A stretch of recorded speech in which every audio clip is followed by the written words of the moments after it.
Watching Malaysia Tonight with me, Shuhaida Arifin. The 12 Malaysia Plan 12 MP midterm review undertaken by the Unity Government is not a usual approach in assessing the country's 5-year development plan, but instead encompasses new policies and strategies to address the current challenges.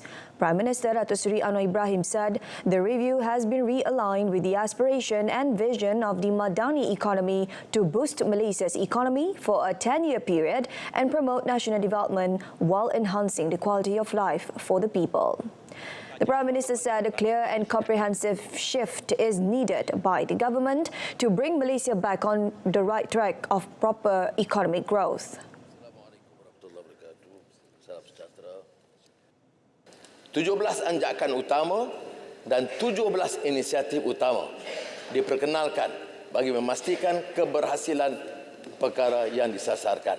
InsyaAllah, KSP RMK 12 ini akan terus memperkukuh agenda pembangunan negara dan rakyat ke arah mencapai matlamat ekonomi madani. The Premier said there are 12 key affirmations at the core of the 12 MP midterm review, which was structured around 3 main focuses, namely moving towards a high-income country, building a prosperous society, and strengthening sustainability and governance. The 12 MP midterm review comprehensively review policies, strategies, and overall objectives, taking into account urban-rural development disparities, existing wealth disparities, growing debt, fiscal constraints, and the gradual economic structural transition. Touching on the government's focus on developing a prosperous society, the Prime Minister stated that efforts will continue to be implemented to reduce income disparities. Increasing income as well as improving the standard of living and access to essential services for urban and rural poor are 2 strategies that will be undertaken by the government to address poverty.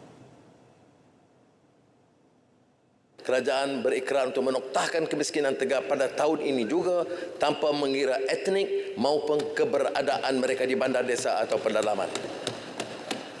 Sejumlah 1.5 bilion ringgit telah diluluskan untuk menggerakkan program dan projek yang mampu menjana pendapatan bagi golongan sasar. According to the 12 MP midterm review, the People's Income Initiative, which commenced earlier this year, will be intensified to complement existing poverty eradication programs. Efforts will also be taken to enhance access to quality education and skills training, improve health outcomes, and uplift living conditions and basic amenities. The implementation of various initiatives to eradicate poverty also include the Urban Community Economic Empowerment Program, the Rural Community Welfare Development Scheme, the Orang Asli Economic Development Program, as well as special programs for Bumiputra, Sarawak and Anak Negeri Sabah. On education, the Prime Minister said the Digital Education Policy (DPD) will be launched to develop digitally skilled students in the era of the 4th Industrial Revolution (IR 4.0) to improve education in the country. The objective of DPD is to produce digitally proficient and competitive students through the enhancement of knowledge, skills and values. Antara inisiatif utama DPD adalah pelaksanaan program latihan peningkatan kompetensi digital pendidikan, penambahbaikan kurikulum, program pendidikan dan pewujudan pasukan jauhari pendidikan digital. The government is also committed to strengthening technical and vocational education and training Tibet. Teaching staff in related fields will be encouraged to undergo skill training and retraining, ensure they possess knowledge in line with emerging technologies. The higher spending ceiling of the 12 MP from an additional 15 billion ringgit allocation will not come from more loans, but will come from expected better national growth in 2024-2025 and domestic savings. Economy Minister Rafizi Ramli said the government will implement cost savings by adopting better governance. Kita yakin kita kita boleh berbelanja lebih dengan peruntukan yang lebih tanpa perlu berhutang lebih.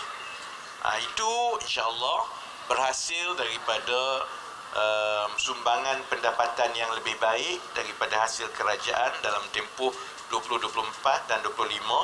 InsyaAllah hasil daripada pertumbuhan ekonomi yang lebih baik, tetapi ia juga hasil daripada pembiayaan dan perbelanjaan yang lebih teratur di peringkat kerajaan.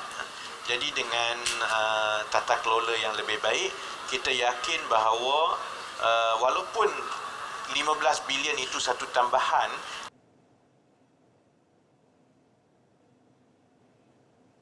In response to the tabling of the 12 MP midterm review, Deputy Prime Minister Datuk Seri Dr. Ahmad Zahid Hamidi said no target group has been left out of the review.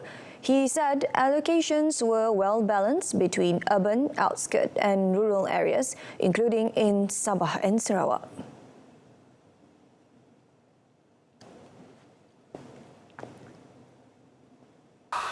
Rancangan-rancangan itu telah dipetangkan, tetapi ramai yang mendapat physical happiness tetapi kurang dari segi spiritual happiness. Maka kita harapkan agar ada perimbangan antara physical happiness dan spiritual happiness kepada semua rakyat dan semua kumpulan sasaran.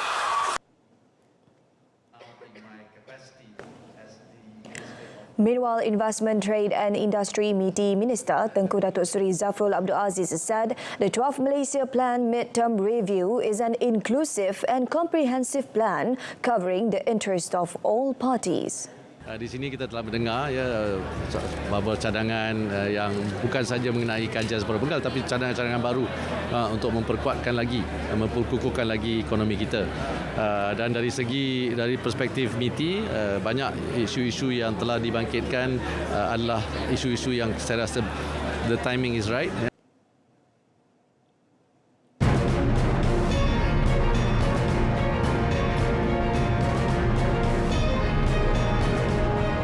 Prime Minister pitches a $16 billion cash handout to revive economy. That and more coming up in our foreign segment.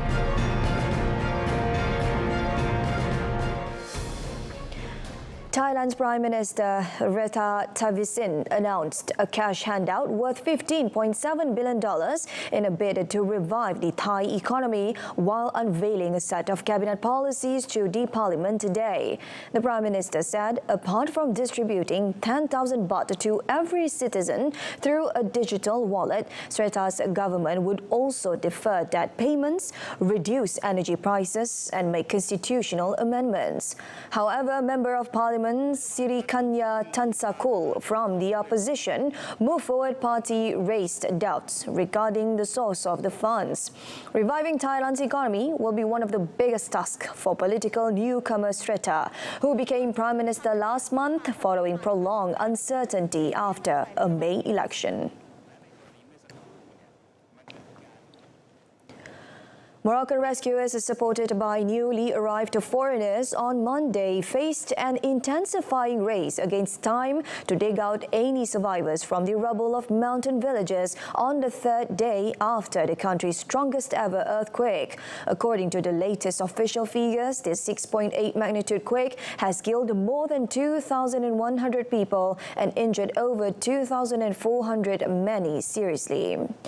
Rabat on Sunday announced it had accepted aid offers from 4 nations, while many other countries have said they were willing to send assistance. Authorities have responded favorably at this stage to offers from Spain, Britain, Qatar and the United Arab Emirates to send search and rescue teams. Interior Ministry noted only 4 offers had been accepted so far, arguing that a lack of coordination could be counterproductive. France has announced the release of €5 million to help non-governmental groups already on the ground in Morocco. A Qatari aid flight left from Al Udeid Air Base outside Doha on Sunday evening, which carried rescue vehicles and other assistance, while Spain has sent 86 rescuers and 8 search dogs to help in the search and rescue. Ethiopia announced it has filed its Grand Renaissance Dam on the Nile, the source of a long-running water dispute with downstream Egypt and Sudan. The news brought a prompt condemnation from Egypt, who denounced it as illegal.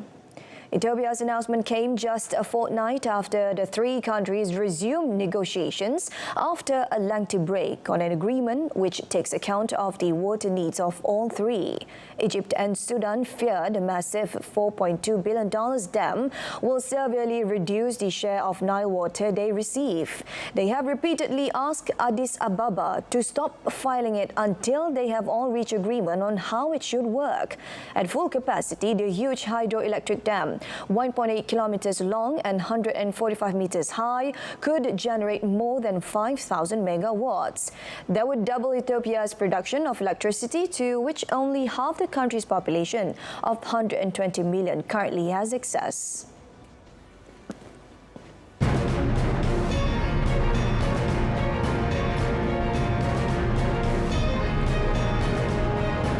Next up in sports, Novak Djokovic wins record-equaling 24th Grand Slam title. The national under-23 side, also known as Harimau Muda, will face an acid test of their title credentials when they take on Thailand in the final Group H match in the 2024 Under-23 Asian Cup qualifiers at the Chonburi Stadium in Bangkok tomorrow. Harimau Muda defender V. Ruventiranu, who described their first two group matches against Bangladesh and the Philippines as not very challenging, admits that they will have to shift into higher gear against the home team. We have done a good job in the last two games, but it was like a preparation match for us for this big game. So we think this is a very important game for us as a Malaysian. It's a very big derby. So we want to win this game, and then the preparation, today is our last training, so we will see how our coach prepares for tomorrow's game. Meanwhile, striker Alif Ikmarizal Anwar is also ready to do everything in his power to find the net if fielded against Thailand. The Harimau Muda have collected 6 points from 2 matches to stay in the second spot in Group H behind Thailand on goal difference. Novak Djokovic defeated Daniil Medvedev in straight sets to win his 4th US Open and a record equaling 24th Grand Slam single titles, cementing his claim as the greatest tennis player in history. The 36-year-old Djokovic won 6-3, 7-6, 6-3 to become the oldest men's champion in New York in the Open era and match Margaret Court's all-time mark for most Grand Slam victories. Possible meaning of the word special. Yeah, it's hard to describe in the words. I had a childhood dream when I was 7, 8. I wanted to think I wanted.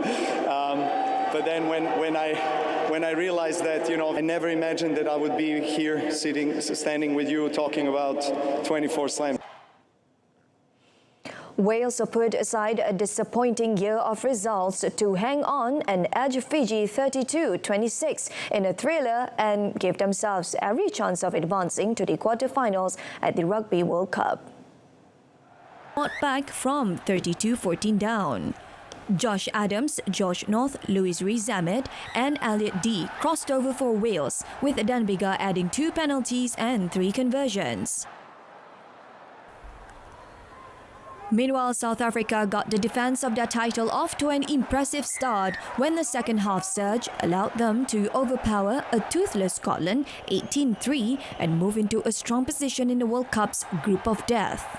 In a tense first half, 2 Manly book penalties had South Africa ahead, but a morale-boosting scrum penalty shortly before half-time, slotted by Finn Russell, gave the Scots a real lift as they headed into the changing rooms 6-3 down and still dreaming of an upset.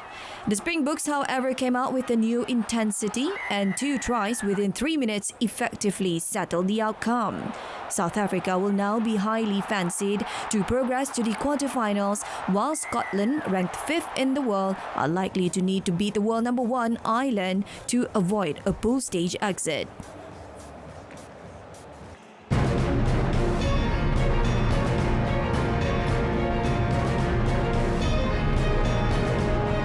In our business segment, capital gains tax will not burden people.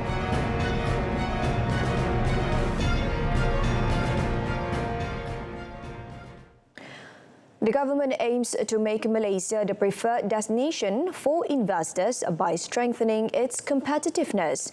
During the presentation of the 12 MP midterm review, Prime Minister Datuk Seri Anwar Ibrahim said the main step would be to improve the business environment through the improvement of business rules, including through the My Mudah unit. Termasuk melalui unit My Mudah. Langkah ini secara langsung merancangkan pelaburan langsung domestik DDI yang secara bersinergi akan menarik lebih banyak FDI. Pelaburan swasta disasarkan berkembang sebanyak 6.4% setahun atau purata 300 bilion ringgit setahun dalam tempoh akhir RMK 12.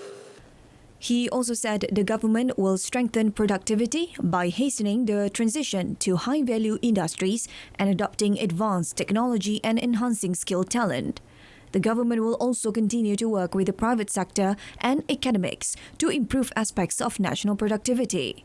He added multi-factor productivity on average is expected to contribute as much as 42.8% to gross domestic product growth, with labour productivity expected to record growth of 3.8% per year. With these two steps, the government is expecting at least 5% economic growth per year during 12 MP. The Prime Minister also emphasised that the capital gains tax, which will be introduced next year, will not burden the people. Datuk Seri Anwar said the government will adopt the principle of fair economic equality for the well-being of all Malaysians. According to the Premier, steps will be taken to expand the tax base, diversify tax sources and import taxation administration through the use of technology. Antara cukai baru yang sedang digubal untuk dilaksanakan pada tahun 2024 adalah cukai keuntungan modal. Namun harus ditegaskan, kerajaan berkhidmat demi rakyat dan tidak sesekali membebankan rakyat dengan ketetapan cukai di luar kemampuan mereka. He also said that Public Finance and Fiscal Responsibility Act will be tabled in the next Parliament session. He said this is to improve debt and liability management towards achieving the fiscal deficit target of 3.5% to gross domestic product in 2025. Meanwhile, the government will empower women's roles in the care economy to boost their participation in the labour market during the final phase of the 12 Malaysia Plan. Datuk Seri Anwar said it could effectively tackle the challenges posed by an ageing population. He said the commitment from various stakeholders, including the private sector and civil society organisations, using a nationwide approach is crucial to achieve this goal. Continuous efforts are being made to ensure that the female labour force participation rate reaches the target of 60% within 10 years. Langkah untuk menggalakkan wanita kekal atau kembali bekerja akan ditingkatkan melalui penyediaan kemudahan dan sokongan yang diperlukan seperti penjagaan anak, insentif kewangan dan waktu bekerja fleksibel. He said the programs implemented include the Mama Care Initiative, Affordable Childcare Centre incentives, the Career Comeback Program and Workplace Daycare Fee subsidies. The government will also prioritise empowering persons with disabilities to improve access to employment.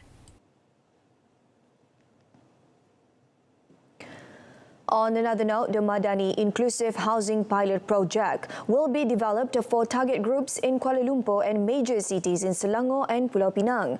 Datuk Seri Anwar said the construction involves 800 housing units with various build-up areas to accommodate the needs of different target groups. Explaining further, Datuk Seri Anwar said the government always focuses on housing and it makes it a key agenda which must not be compromised. He added focus will also be given to exploring the potential of inclusive retirement villages.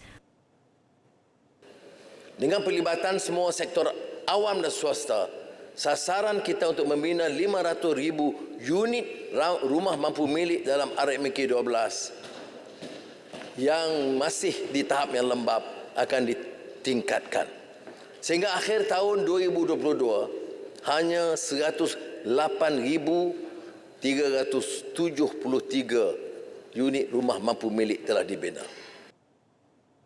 The Prime Minister said public housing should be further improved by moving from the concept of ownership to the concept of residence to enable people to live safely and comfortably. He also revealed that the rent-to-buy scheme will be expanded to enable more target groups to buy homes. In addition, the initiative to provide rental housing for the less able in major cities, which has already been implemented in several places, such as in Johor and Selangor, will be further expanded. The targeted subsidy program is expected to be fully implemented beginning next year. Economy Minister Rafizi Ramli said this time frame was based on the scheduled launch of the main database system PADU this November before it is open to the public for verification of their socio-economic status in January next year. Kaedah dan mekanismenya itu sama ada pindahan tunai, sama ada berdasarkan kad, sama ada di PAM, yang itu semua tu akan diputuskan dari semasa ke semasa kerana keutamaan kita sekarang ini adalah untuk memastikan maklumat sosioekonomi setiap isi rumah itu lengkap di dalam padu. On 15th May, the Prime Minister Datuk Seri Anwar Ibrahim agreed to establish a PADU to consolidate socio-economic information for each household to strengthen the implementation of targeted subsidies.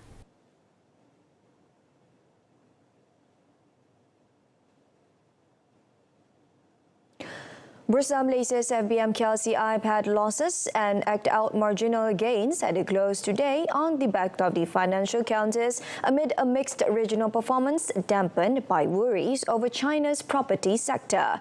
At 6 p.m, the FTSE Bursa Malaysia KLCI added 0.09 of a point to 1,445.04 from 1,454.95 at Friday's close.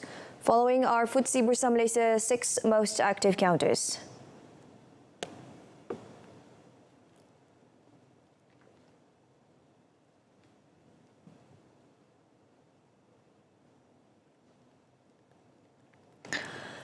Bursa Malaysia Derivatives Berhad has launched the Futures Trading Apprenticeship Program, an immersive educational initiative designed to nurture and equip aspiring traders to master foundational skills needed to succeed as full-time derivatives traders.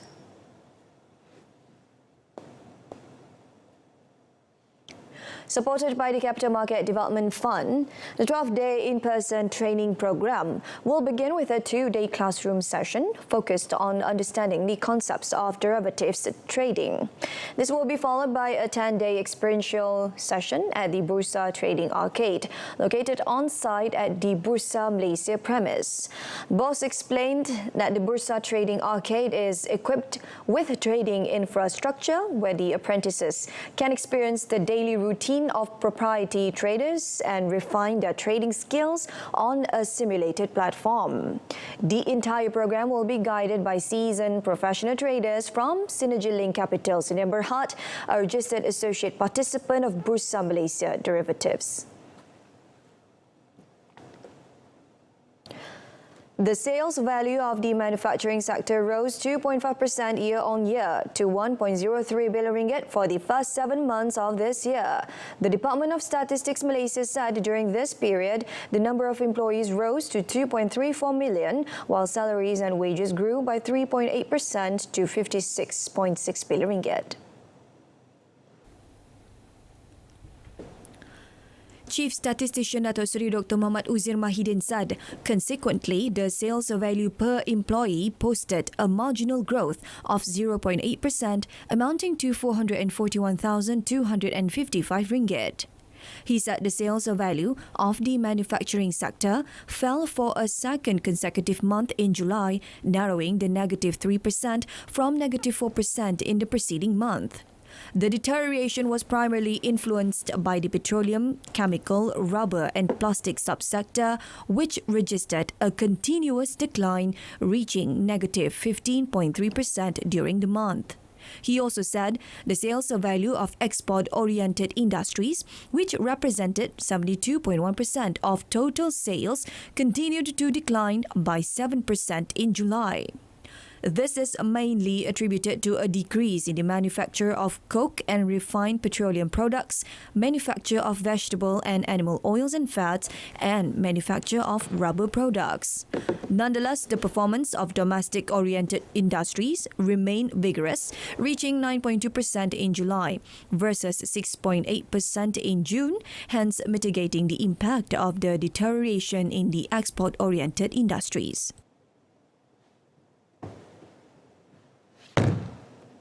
Now that concludes this evening's Malaysia Tonight. In our top story, 12 MP midterm review introduces policies to achieve Madani economy aspirations.